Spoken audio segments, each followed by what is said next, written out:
अस्सलामुअलैकुम students, welcome to my YouTube channel. आज हम वाटर की हाइब्रिडाइजेशन के बारे में पढ़ेंगे। वाटर का फॉर्मूला है H2O।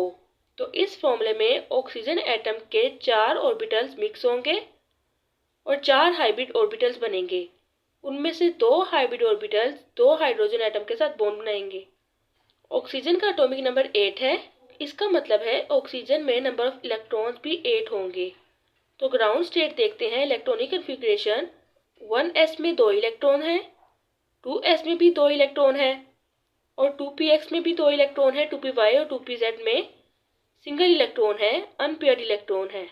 तो इस तरह से 8 इलेक्ट्रॉन कंप्लीट हो गए। तो अब 4 ऑर्बिटल्स मिक्स होंगे, एक s ऑर्बिटल सेकंड शेल का और 3 p ऑर्बिटल्स सेकंड शेल के। इनमें से 2 ऑर्बिटल्स के पास पेयर्ड इलेक्ट्रॉन है और 2 के पास अनपेयर्ड इलेक्ट्रॉन है। तो जब ये 4 ऑर्बिटल्स मिक्स होंगे तो 4 sp3 हाइब्रिड ऑर्बिटल्स बनेंगे, जिनकी शेप भी सेम होगी और जिनकी एनर्जी भी सेम होगी। यहाँ पर s ऑर्बिटल के पास एनर्जी कम थी और p ऑर्बिटल्स के पास एनर्जी ज़्यादा थी। s ऑर्बिटल स्फेरिकल शेप में था और p ऑर्बिटल डंबल शेप में था। लेकिन जैसे ही ये ऑर्बिटल मिक्स हुए उस स्टेट को हम कहेंगे हाइब्रिडाइज स्टेट। तो इस स्टेट में 1s में 2 इलेक्ट्रॉन बिल्कुल वैसे ही आ जाएगा क्योंकि ये मिक्स नहीं होगा। लेकिन बाकी 4 ऑर्बिटल्स मिक्स होने के बाद sp3 के 4 ऑर्बिटल्स बनाएंगे, जिनकी शेप भी सेम ही होगी और एनर्जी भी सेम होगी। स्ट्रक्चर देखते हैं।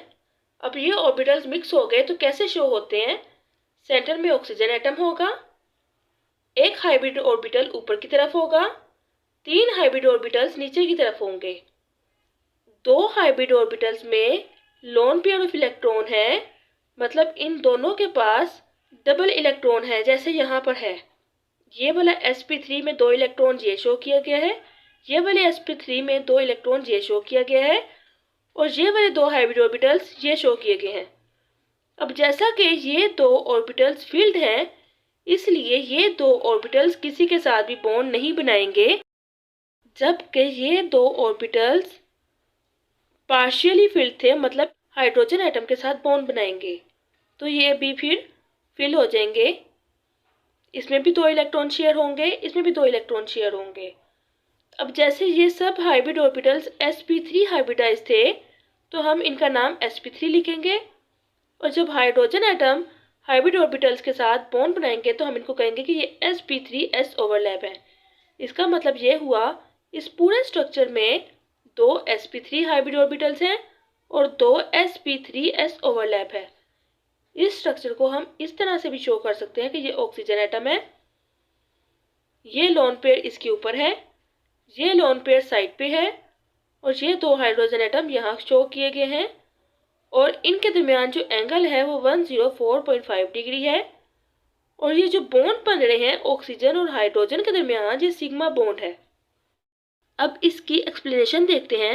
1s and 3p orbitals of oxygen atom intermix to form 4 sp3 hybrid orbitals।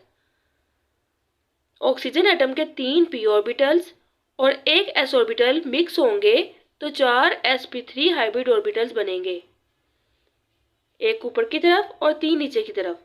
2 sp3 hybrid orbitals are filled having lone pair of electron।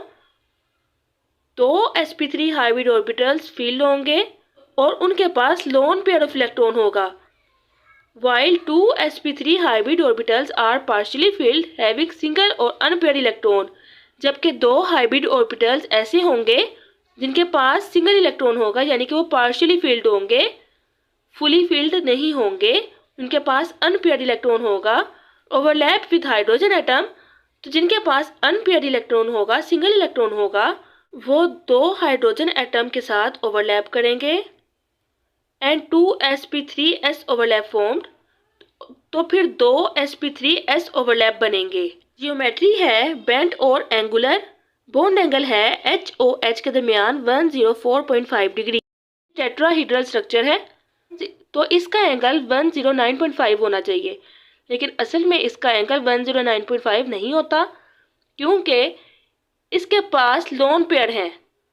तो ये दो लोन पेयर मैक्सिमम रिपल्शन करते हैं एक दूसरे के साथ, मैक्सिमम दूर होते हैं, जबकि लोन पेयर बॉन्ड पेयर इन दोनों की निस्बत कम दूर होते हैं और ये दोनों इन दोनों की निस्बत कम दूर होते हैं। तो इस लिहाज से यहाँ सेंटर में हाइड्रोजन ऑक्सीजन और हाइड्रोजन के दरमियान बॉन्ड बनेगा 104.5 डिग्री, क्योंकि यहाँ पर मैक्सिमम रिपल्शन हो रही है इन इलेक्ट्रॉन पेयर की और उससे कम रिपल्शन हो रही है इन दोनों की, जिसकी वजह से ये हाइड्रोजन एटम थोड़े करीब होंगे और उनके दरमियान एंगल कम हो जाएगा। इन दोनों के दरमियान भी रिपल्शन हो रही है लेकिन इनकी निस्बत कम हो रही है और फिर ये हम कहेंगे कि ये जो एंगल बन गया है ये वी शेप और बेंड बन गया है। यानी कि अगर हम सिर्फ इसकी बात करें तो फिर ये वी शेप लग रहा है, उल्टा वी, और इसको कहेंगे ये बेंड है और एंगुलर है।